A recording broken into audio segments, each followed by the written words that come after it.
मुदाखलत और साजिश के नतीजे में एक अमरीकी हुकूमत, एक अमरीकी तीसरे दर्जे के सेक्रेटरी डोनाल्ड लू की बैक्ड हुकूमत पाकिस्तान के अंदर हुकूमत भी नहीं बल्कि हुकूमत के नाम पे एक सर्कस जो है वो बिठाई गई है। हर एक का अपना पर्सपेक्टिव होता है। अगर जलसे करना ही हल है तो वो जलसे कर रहे हैं। अगर इंतखाबात का मुतालबा करना किसी का हक है तो वो इंतखाबात का मुतालबा कर रहे हैं। इंतखाबात मुझे नहीं होते नजर आ रहे अभी अक्टूबर में या नवंबर में। जिस तरह का मैं पाकिस्तानी बनाना चाहता हूं, जिस तरह के पाकिस्तान के हर शहरी को बनाना चाहता हूं, वैसा मैं, मेरी घरवाली और मेरे बच्चे वो उस तरह के बनने लग जाएं, इसकी मैं कोशिश करूं। ये है मिनिमम जो बहैसियत पाकिस्तानी हम कर सकते हैं, और बड़े लेवल के ऊपर हमें कैरिकुलम को चेंज करने की जरूरत है। सब्सक्राइब करें और बेल दबाएं ताकि कोई खबर रह न जाए।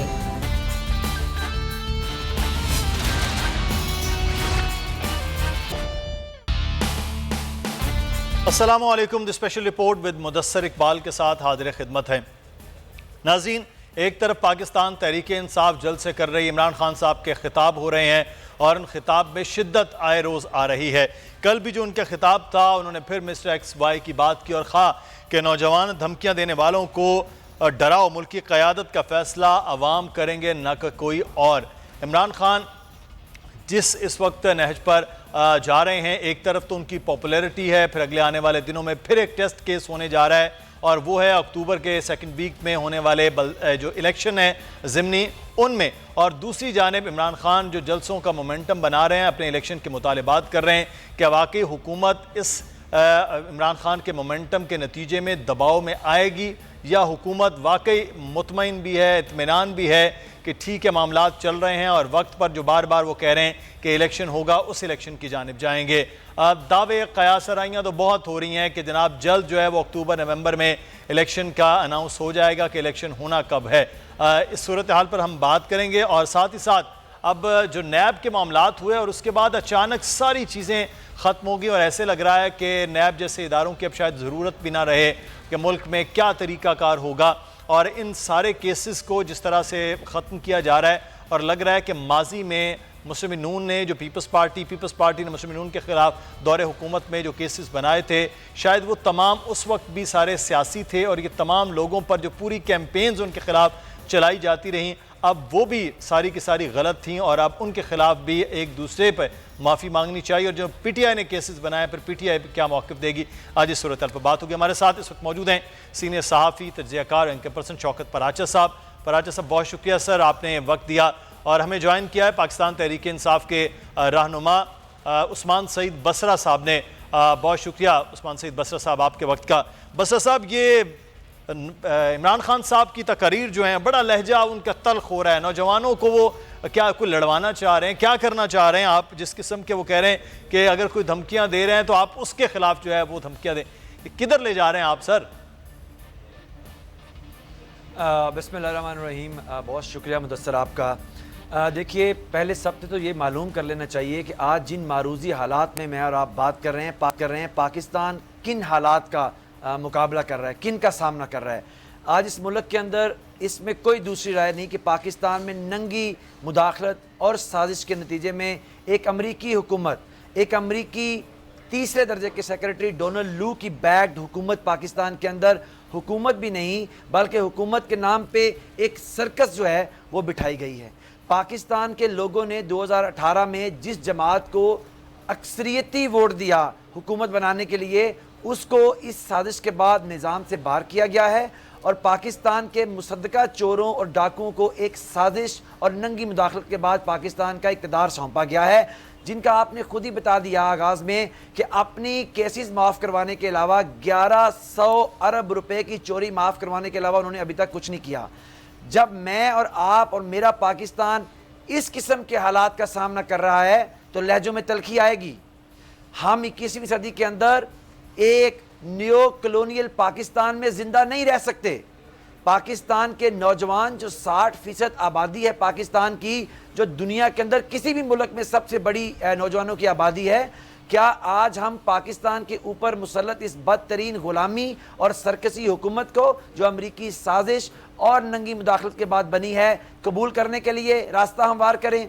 सवाल एक है, क्या अब हमने 21वीं सदी के अंदर न्यो कॉलोनियल एरा में जो आज़ादी हमने अपनी माओ बहनों की इज़्ज़तें लुटा के, शहादतें दे के, बुज़ुर्गों की, बच्चों की, बहनों की ली थी 47 में, या उसको आज हम 2022 में अमेरिकी कदमों में गंवा दें और चुप करके इस गुलामी को कबूल करें या इसका इनकार करें? इमरान खान का जवाब है कि मैं अपनी कौम के साथ मिलके इस गुलामी की नामंजूर की तहरीक को शुरू कर चुका हूं और हम इस पे पीछे नहीं हटेंगे। अब वो तमाम लोग, वो तमाम मीर जाफर और मीर सादक जो इस साजिश में शामिल थे और इसका हिस्सा हैं, किसी भी सूरत के अंदर इसमें शामिल हैं, उनके लिए पैगाम इमरान खान का वाजिया है कि पाकिस्तान के फैसले पाकिस्तान के लोग करेंगे। पाकिस्तान के फैसले पाकिस्तान के लोगों ने बता दिया। पिछले जो कल हम चकवाल जलसा किया, इमरान खान साहब ने 50 जलसे किए हैं, हर जलसा एक रेफरेंडम था, हर रेफरेंडम पिछले से बड़ा था। पाकिस्तान के लोगों ने गोली, गाली, धमकी के बावजूद इमरान खान के साथ मिलके एक चीज बताई है कि गुलामी नामंजूर है, अमेरिकी हुकूमत नामंजूर है, इंपोर्टेड कठपुतलियां नामंजूर हैं। आप बताइए, आप लहजे की तलखी की बात करते हैं, इमरान खान जब ये कहते हैं कि 21वीं सदी के इस दौर के अंदर जब दुनिया में इजहार राय की आज़ादी है, कौन है जो लोगों की जुबानों पे ताले लगा रहा है? कौन है जो लोगों को डरा रहा है? इंपोर्टेड अमेरिकी हुकूमत कर रही है। नामालूम नंबरों से ये जो कॉल्स आ रही है, ये अमेरिकी इंपोर्टेड हुकूमत का ये शाखसाना है। हम किसी अच्छा बसरा साहब, अभी मैं ये तो मामलात हैं, लेकिन आपका ये सारा प्रेशर मैं शौकत पराचा साहब से जानूंगा। पराचा साहब के इमरान खान के बड़े बड़े जलसे, जुलाई के इलेक्शन के नताइज, अब ये सारा प्रेशर, खिताबात और फिर फाइनल कॉल का उनका कहना, क्या हुकूमत इस प्रेशर में आएगी कि फिर इलेक्शन की जानिब जाया जाए, और क्या कोई फैसले इलेक्शन से मुतालिक होते देख रहे हैं सर?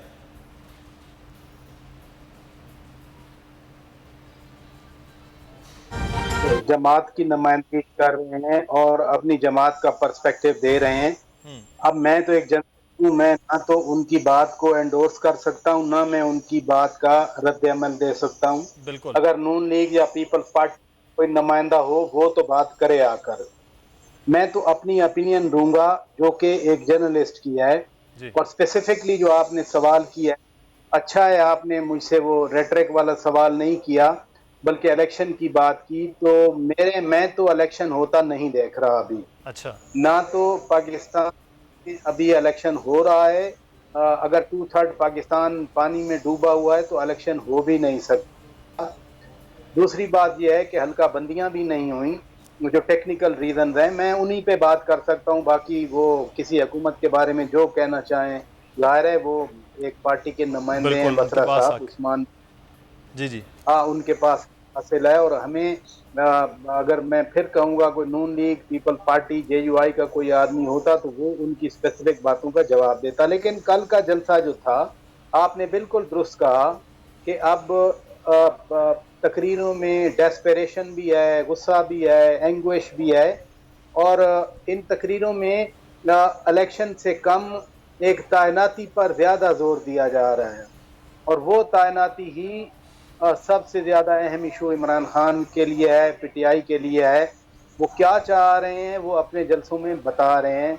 लेकिन एज अ पाकिस्तानी शहरी, एक जर्नलिस्ट की हैसियत से हम तो बार बार फ्रीकैन से यही बात करते हैं कि एक पाकिस्तान पे आफत आई हुई है, पाकिस्तान के लोग मुश्किल में हैं, पाकिस्तान के लोग मर चुके हैं और मर भी रहे हैं। आगे भूख, शेल्टरलेसनेस उनको नज़र आ रही है। हम बार बार ये कहते हैं कि किसी तरह से थोड़ा सा टेम्परेचर लोअर करके इमदाद करें, उनके पास जाएं, उनकी हालत ज़ार पर दुनिया को मतवजा करें। लेकिन मैं फिर कहूँगा, हर एक का अपना पर्सपेक्टिव होता है। अगर जलसे करना ही हल है तो वो जलसे कर रहे हैं। अगर इंतखाबात का मुतालबा करना किसी का हक है तो वो इंतखाबात का मुतालबा कर रहे हैं। इंतखाबात मुझे नहीं होते नज़र आ रहे अभी अक्टूबर में या नवंबर में, क्योंकि उसके अगर नवंबर में इंतखाबात हों तो वो तो 90 डेज वाला मामला तो अभी 90 डेज तो गुजर जाएंगे, नवंबर गुजर जाएगा उसमें। सो इमरान खान की जो स्ट्रेटजी नजर आ रही है वो तो किसी और तरफ है, और वो कल उसका उन्होंने जिक्र भी किया, जो कहते हैं लंदन में मुलाकात हुई और उसमें ये तैनाती का फैसला हुआ। बाय ऑल कॉन्स्टिट्यूशनल मीन्स ये जो गवर्नमेंट है इधर, वो गवर्नमेंट तो है, वो एक वोट ऑफ नो कॉन्फिडेंस के नतीजे में आई है। इनकी हुकूमत कैसे गई, वो इनके इत्तेहादी अलहदा हो गए, इनके नंबर कम थे। वोट ऑफ नो कॉन्फिडेंस का यही मतलब था ना कि नंबर पूरे नहीं थे, इसलिए एक एक्स मिनिस्टर चले गए और नए प्राइम मिनिस्टर आ गए।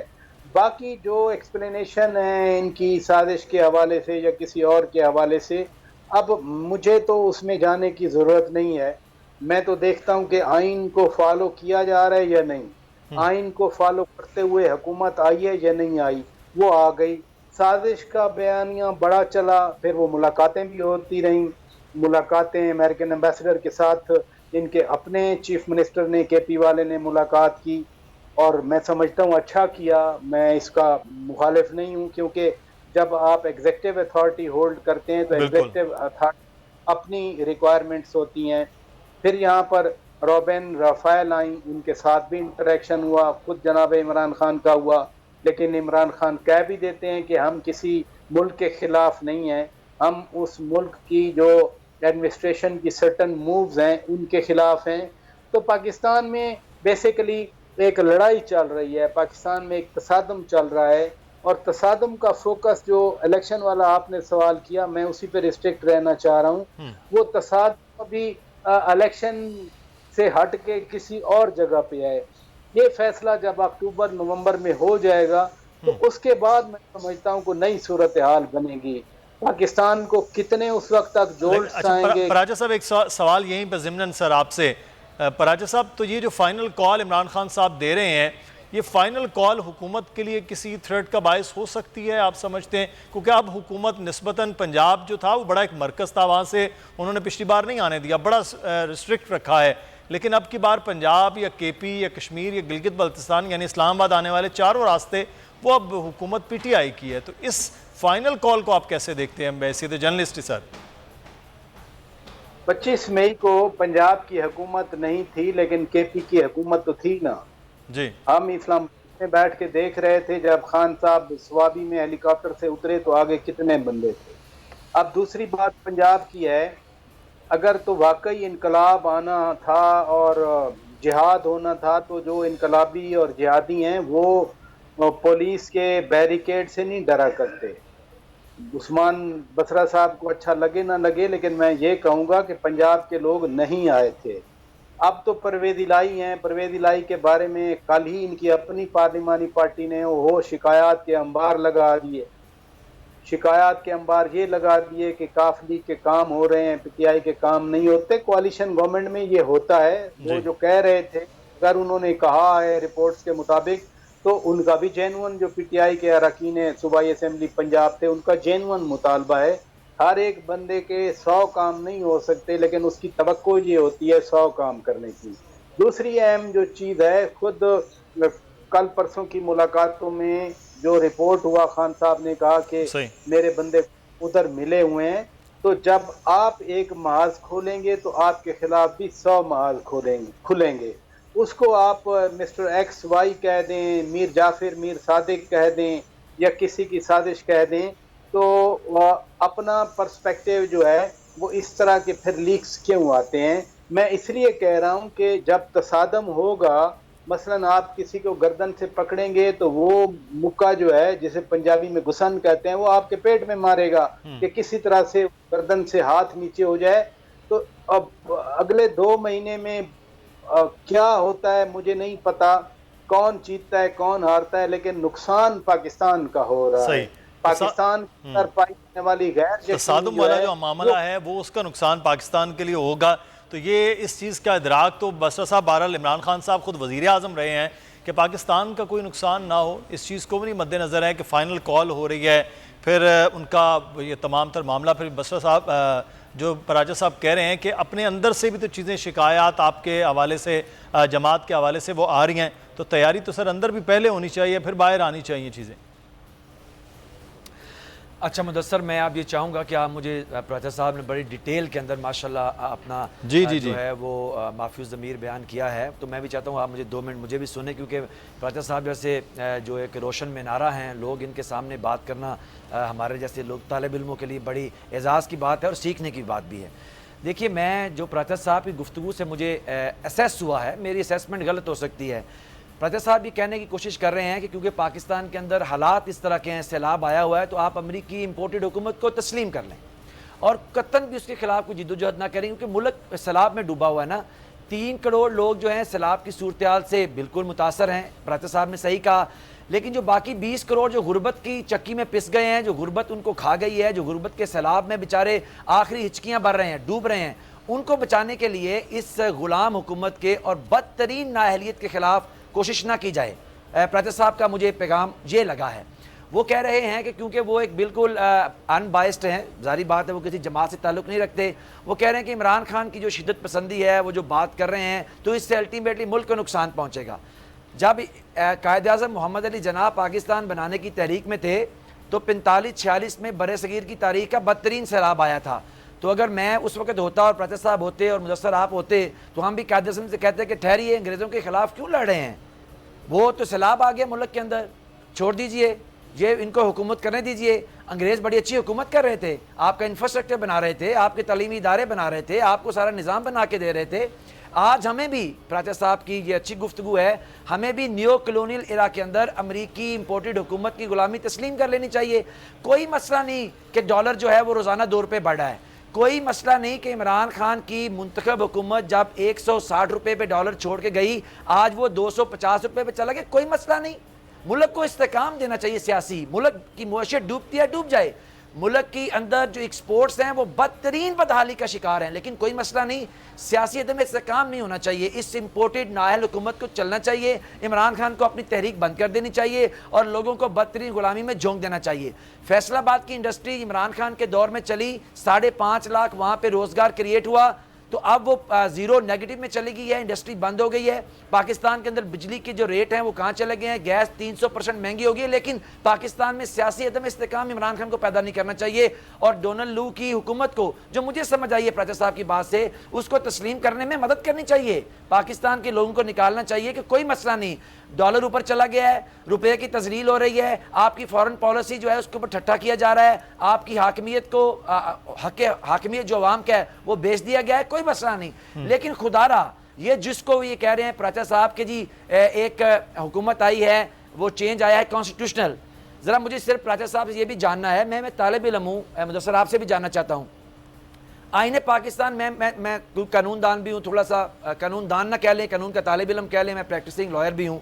मैं प्राचा साहब से पूछना चाहता हूँ कि पाकिस्तान का आइन किस सफ़े पे, कौन सी शिक के अंदर, कौन सी आर्टिकल के अंदर इजाज़त देता है कि पाकिस्तान का एक वज़ीर आज़म जो बदकिस्मती से, चले साजिश के बाद आया, चले हराम का पैसा लगा के आया, आ गया, अमरीकी साजिश से आया, आ गया, मुदाखलत से आया, आ गया, बैठ गया, कहाँ लिखा है कि वो जाके एक ऐसे आदमी से पाकिस्तान के इदारों के सरबराह लगाने के लिए मुशावरत करेगा जो इश्तहारी है, जो कानून को मानता नहीं है, जो पाकिस्तान से भाग गया हुआ है, जिसके मुतल्लक इस्लामाबाद हाई कोर्ट ने कहा निज़ाम को चकमा दे के चला गया है, जो वज़ीर आज़म बदकिस्मती से जिस तरह बना है, 50 रुपए के स्टाम्प पे उसकी गारंटी दे के वो उसको भगा दिया, आज वही वज़ीर आज़म वहाँ जा रहा है उससे सलाह करने के लिए पाकिस्तान के।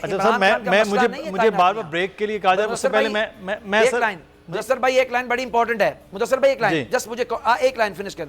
इमरान खान का मसला कोई तैनाती नहीं है, ये मेरा बयान रिकॉर्ड पे रख लीजिए।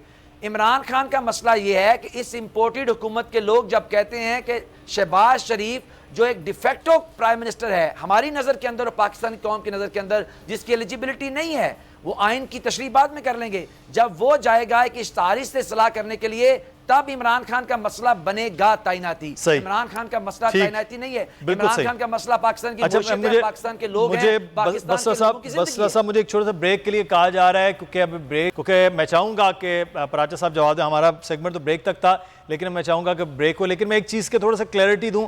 बिल्कुल ऐसे ही एक सवाल किया गया था प्राचा साहब की न्यूज़ कॉन्फ्रेंस के दौरान, उन्होंने कहा था आप बाहर से लोगों को बुला रहे हैं, बिलावल भुट्टो साहब के आप लोगों को दिखा रहे हैं कि ये सैलाब की सूरत हाल है, लेकिन हालत ये कि आप ही की हुकूमत के दौर में इमरान खान पर मुकदमात हो रहे हैं और इंटरनेशनल पेपर्स हों या पाकिस्तान के पेपर हों, वो सिर्फ इसी चीज़ को मद्देनजर। मुझे वो सवाल भी याद आ रहा है पराग साहब ने वो किया था उस वक्त, क्योंकि दोनों जानिब उनका मौक़िफ़ है। अच्छा पराग साहब, ब्रेक से पहले मैं चाहूँगा क्विकली सर आप रिस्पॉन्ड करेंगे कि जो बात हो रही है कि सर आपकी चाहना ये है कि इसको कबूल कर लिया जाए हुकूमत को जैसे भी हालात हों।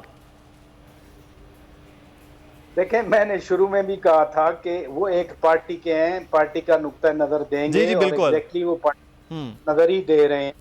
अब मैं तो किसी पार्टी को रिप्रेजेंट नहीं कर रहा, मैं उनकी किस बात का जवाब दूं? आइन की बात कर रहे हैं जी। ये आइन की लेजिटिमेसी जो है, आइनी हैसियत, बत्रा साहब माशाल्लाह लॉयर भी हैं, आइनी हैसियत इस गवर्नमेंट की सुप्रीम कोर्ट ने डिटरमिन की थी 7 अप्रैल को कि 9 अप्रैल को आप जाके उस वक्त के स्पीकर की जिम्मेदारी डाली थी कि वोट ऑफ नो कॉन्फिडेंस करवाएं और 3 अप्रैल का इजलास कंटिन्यू करना था। अब बसरा साहब सारा आंखों पे, लेकिन मेरे लिए सुप्रीम कोर्ट बड़ा इदारा है, वो आइन की तशरीह भी करता है और उसका फैसला भी बाइंडिंग होता है। अगर वो सुप्रीम कोर्ट का फैसला गलत था तो असद कैसर साहब स्पीकरशिप से रिजाइन न करते।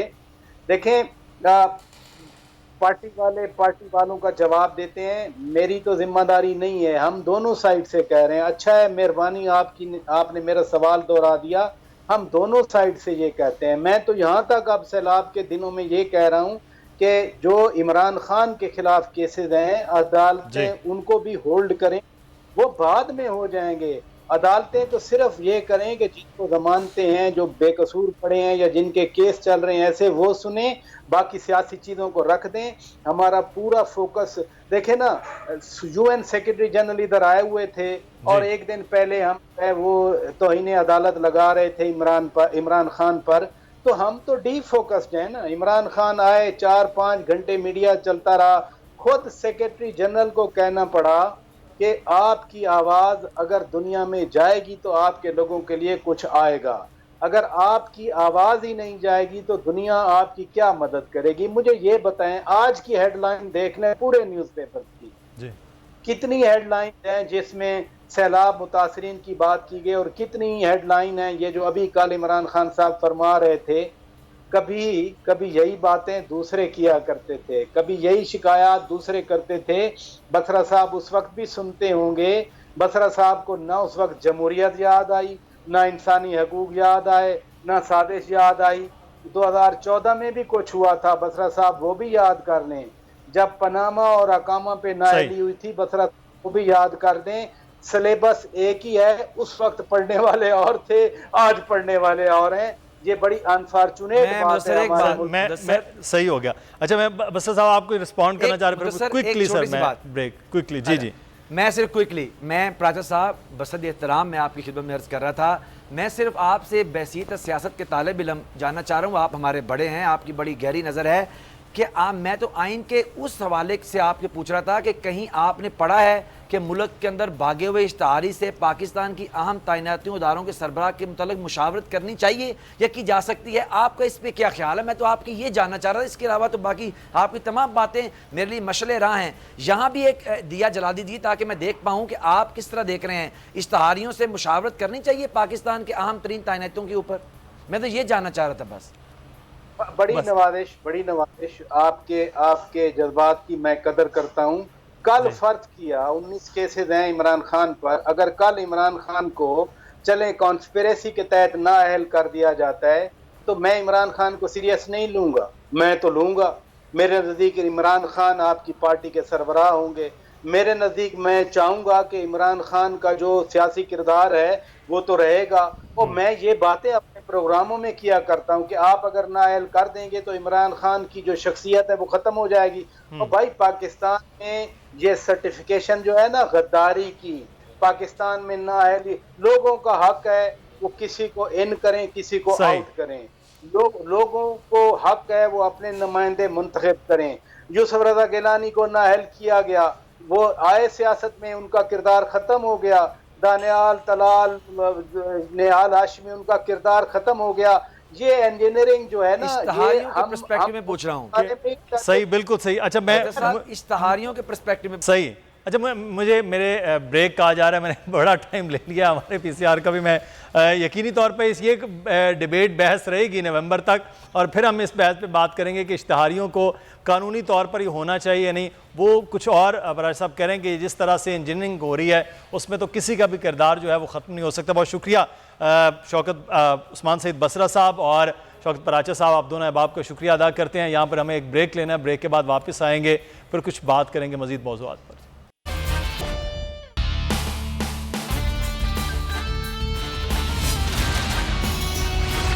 ब्रेक के बाद फिर से खुशामदीद कहते हैं program the special report with Mudassar Iqbal में। नाज़रीन, एक बड़ा अहम मामला है कि इस वक्त जब भी हम शहरों की बात कर रहे होते हैं तो वहाँ पर जराइम की शरह में तेज़ी के साथ इजाफा हुआ है, और अब ये भी ख्याल किया जा रहा है कि इस जराइम में सबसे ज़्यादा जो मुलव्विस हैं वो नौजवान हैं। यानी नौजवान और जवान वो तबका है जो इन जराइम में मुलव्विस है। न सिर्फ वो कम पढ़े लिखे या अनपढ़, बल्कि पढ़े लिखे कॉलेजेस और यूनिवर्सिटीज़ के फारुग तहसील बच्चे भी मुख्तलिफ जराइम में मुलव्विस हैं। ऐसा क्यों हो रहा है? एक सिर्फ इदारे की रिपोर्ट के मुताबिक सिर्फ 43 लाख से ज़ायद अफराद बेरोज़गार हैं। ये सिर्फ वो रिपोर्ट है जो मालूम है। इसके अलावा जो बेरोज़गारी अब फैल रही है, मुसलसल महंगाई होने की वजह से जो मुश्किलात हो रही हैं वो जराइम में मज़ीद इजाफा कर रहे हैं। इस वक्त हमारे साथ मौजूद हैं तजज़ियाकार भी हैं, उस्ताद भी हैं, मोटिवेशनल स्पीकर हैं, डॉक्टर जावेद इकबाल साहब। बहुत शुक्रिया डॉक्टर साहब आपके वक्त का। सर, नौजवानों का बहुत बड़ा तबका है जो इन चीज़ों में मुलव्विस हो रहा है, जो जराइम हैं। तो आप समझते हैं ये जो माशी बदहाली है या बेरोज़गारी है, बड़ी वजह है कि उनका जराइम की तरफ मूव होना? हेलो जी डॉक्टर साहब। हेलो डॉक्टर साहब, आप सुन सकते हैं सर?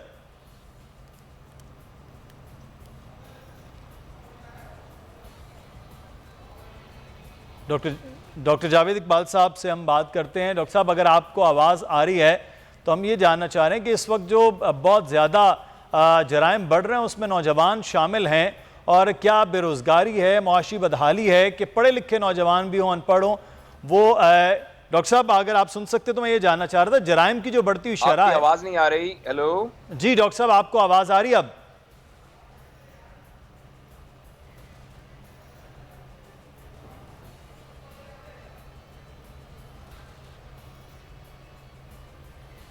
डॉक्टर साहब, आप सुन सकते हैं सर?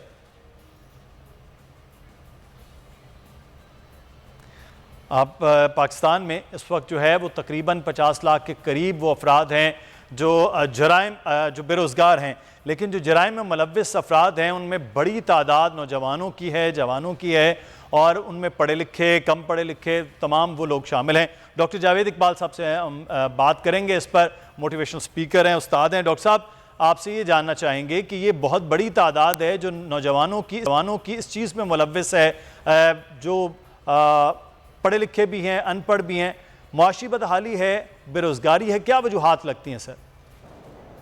जी, बहुत शुक्रिया। देखिए, ऐसा है कि ये जो कुछ आपने जिक्र किया है ये बीमारी नहीं है, बल्कि बीमारी की अलामत। जैसे अगर किसी को होता है तो बार बीमारी नहीं, बल्कि बीमारी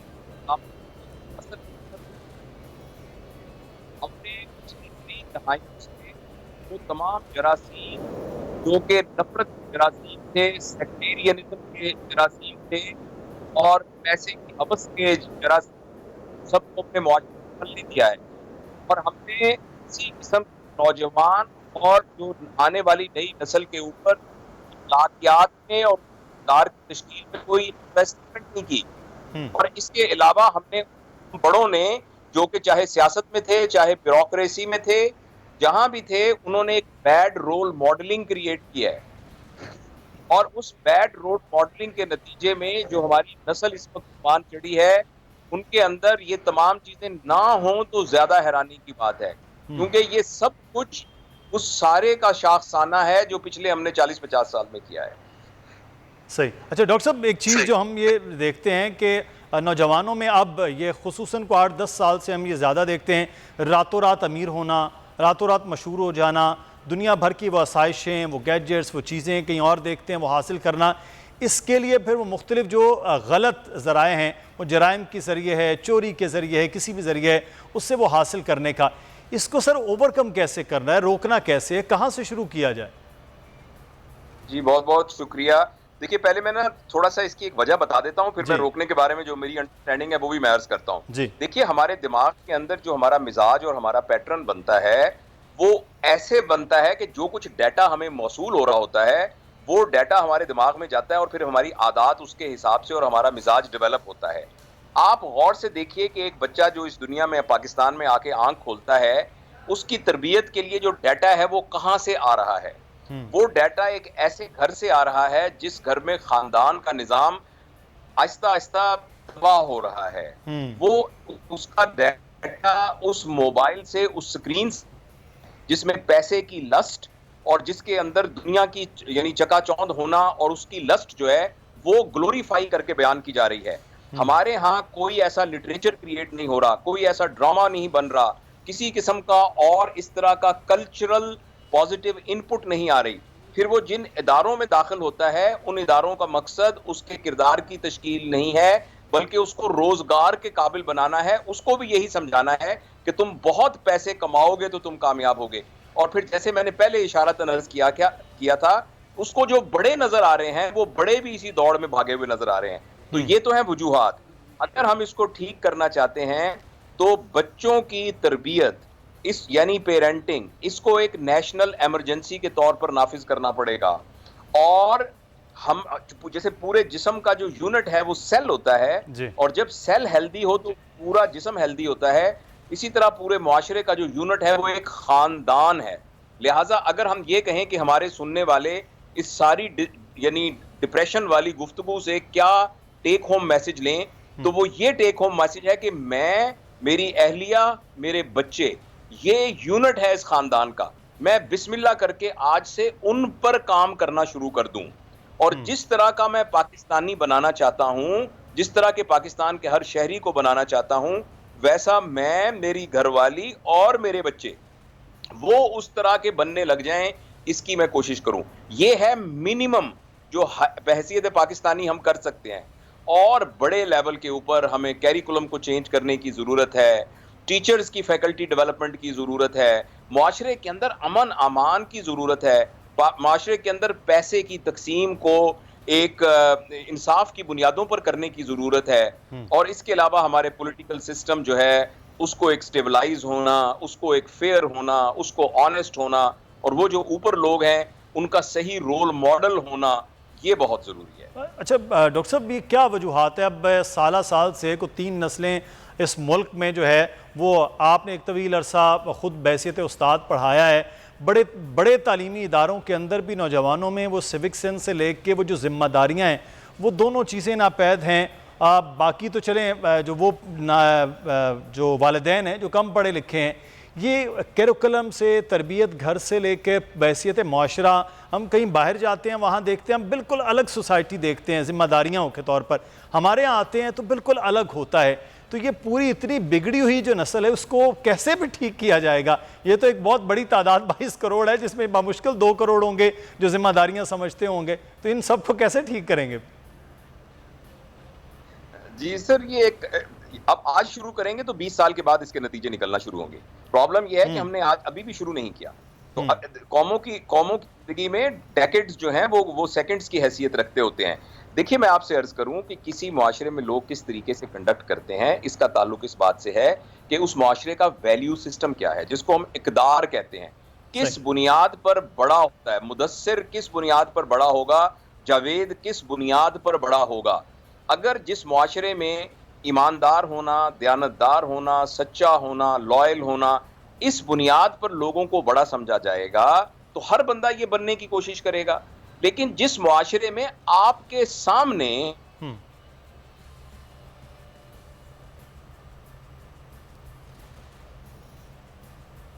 सही, बिल्कुल सही है डॉक्टर साहब जो आप फरमा रहे हैं कि ये असल में चीज़ें हैं कि ये अभी घर से शुरू हो और घर वो जो यूनिट है वहाँ से शुरू हो तो पूरी सोसाइटी को आहिस्ता आहिस्ता तब्दील किया जा सकता है। बहुत शुक्रिया डॉक्टर साहब हमारे साथ मौजूद थे। और अब नौजवानों पर, अपने घर वालों पर ही तरबियत का अगर मामला शुरू किया जाए तो आगे बेहतरी हो सकती है, और उसके लिए बहुत ज़रूरी है कि नौजवानों को मुस्बत सरगर्मियों में लगाया जाए, और उसमें एक बहुत बड़ी सरगर्मी खेल के मैदान है। तो हम बात कर रहे हैं पाक इंग्लैंड सीरीज़ के हवाले से। खालिद साहब, बड़ा अच्छा है लेकिन सिलेक्शन पर भी एतराज़ात, टीम, अब जो टीम है और जो पाकिस्तान की परफॉर्मेंस देखी आपने, तो क्या कहेंगे सर, ये ठीक है पाकिस्तान वाकई T20 में जो नंबर 1 थी अब वो वापस नंबर 1 वाली सूरत हाल में आ सकती है? जी, उम्मीद तो करनी चाहिए कि वापस आ सकती है, और दुआ करनी चाहिए वापस आ जाएगी। लेकिन आपने जो अपनी गुफ्तगू में इशारे दिए हैं उससे 3-4 बातें बड़ी वाज़ेह नज़र आती हैं। एक तो ये कि हमारी जो एशिया कप में कारकर्दगी थी वो इस तरह की नहीं जो कि होनी चाहिए थी। हमें वो फाइनल जीतना चाहिए था, हमें एशियन चैम्पियन बनना चाहिए था, लेकिन हमने जो वहाँ पे खराबियाँ की उनसे अभी तक मेरे ख्याल में हमने नहीं सीखा। और वो खराबियाँ क्या थी? खराबियाँ ये थी कि हमारे जो टॉप ऑर्डर बैट्समैन हैं वो बहुत अच्छे बैट्समैन हैं, मैं समझता हूँ कि दुनिया में उनका नाम है, एक मुकाम है, लेकिन हर फॉर्मेट में ज़रूरी नहीं है कि वो उसके मुताबिक खेल रहे हों। मेरा इशारा है बाबर आजम की तरफ भी और रिजवान भी की तरफ भी, जो बहुत स्कोर करते हैं। अब बाबर आजम तो खैर फॉर्म में नहीं है, लेकिन रिजवान हमेशा स्कोर कर रहे हैं। अब होता ये है कि ऊपर वाला जो ऑर्डर है और ख़ास तौर पे जो पावर प्ले जिसमें फील्ड रेस्ट्रिक्शंस होती हैं, उसमें एक मौका होता है कि स्कोर को बड़ी तेज़ी से आगे बढ़ाया जाए। उसमें जो रिजवान का अब तक कैलकुलेट किया गया है स्ट्राइक रेट, वो है कि 100 गेंदों में वो 117 उसकी जो शॉट्स होती है यानी स्कोर होता है, जबकि वो होना चाहिए 130, 135 से 140 होना चाहिए, क्योंकि शुरू में फील्ड ऐसी होती है कि जिसमें ज़रा एज लग जाए, कहीं को गेंद डिफ्लेक्ट हो जाए तो 4 आसानी से मिल जाते हैं। तो ये बात हो नहीं रही। और फिर फ़खर रमान है, जो आपको याद होगा कि उनकी शानदार कारकर्दगी की वजह से एक दफ़ा हम एक ट्रॉफी भी जीते थे, वो बिल्कुल ही जवाब दे गए हैं, आउट ऑफ फॉर्म नजर आते हैं। तो इसका इलाज क्या है? इसका इलाज होना चाहिए हम इस वक्त इस सीरीज में, और ये याद रखिए कि इंग्लैंड की जो ये टीम आई हुई है उसमें 6-7 बड़े अच्छे खिलाड़ी जो हैं, जो बाकायदा वो T20 उसका खेलते हैं, वो शामिल नहीं है।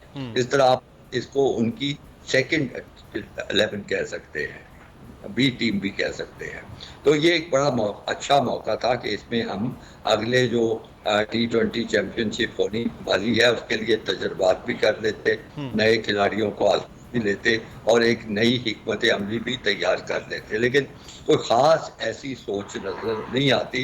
ज़्यादा से ज़्यादा तब्दीली जो हुई है कि वो शान मसूद को वापस और हारिस को लाया। अब शान मसूद जो है जी शान मसूद बहुत अच्छे, मैं टॉप ऑर्डर की खास तौर पे बात कर रहा हूँ कि शान मसूद बड़े अच्छे खिलाड़ी हैं। वो पहले भी अच्छा खेल रहे थे, बैरून मुल्क भी अच्छा खेल रहे थे। कोई वजह समझ नहीं आई थी कि उनको क्यों मौका नहीं दिया गया था। अब इन सारों को इकट्ठा करके अब क्या पाकिस्तान की टीम एक नई हिकमत अमली के साथ मैदान में उतरेगी? अगर ऐसी बात है तो जो ऊपर वाले खिलाड़ी हैं उनको इतना अच्छा स्कोर। तो अब सर आज फिर खालिद साहब देखते हैं कि पाकिस्तान जो है वो किस तरह से और खेल पेश करता है। बहुत शुक्रिया खालिद महमूद साहब हमारे साथ मौजूद थे। 7:30 बजे अब पाकिस्तान और इंग्लैंड के दरमियान जो T20 सीरीज़ है उसका पहला मैच देखा जाएगा। मुदस्सर इकबाल को इजाज़त दीजिए, अपना ख्याल रखिए, अल्लाह हाफ़िज़।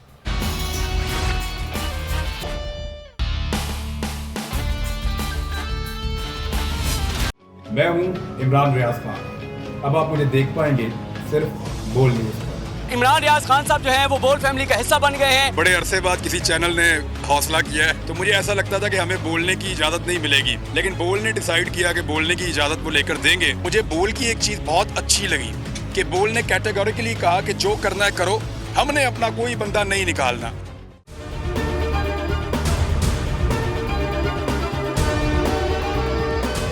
सबसे ज्यादा व्यूज, सबसे ज्यादा रील्स और सबसे ज्यादा रेटिंग के साथ बोल अब भी नंबर 1 पोजीशन पर बरकरार।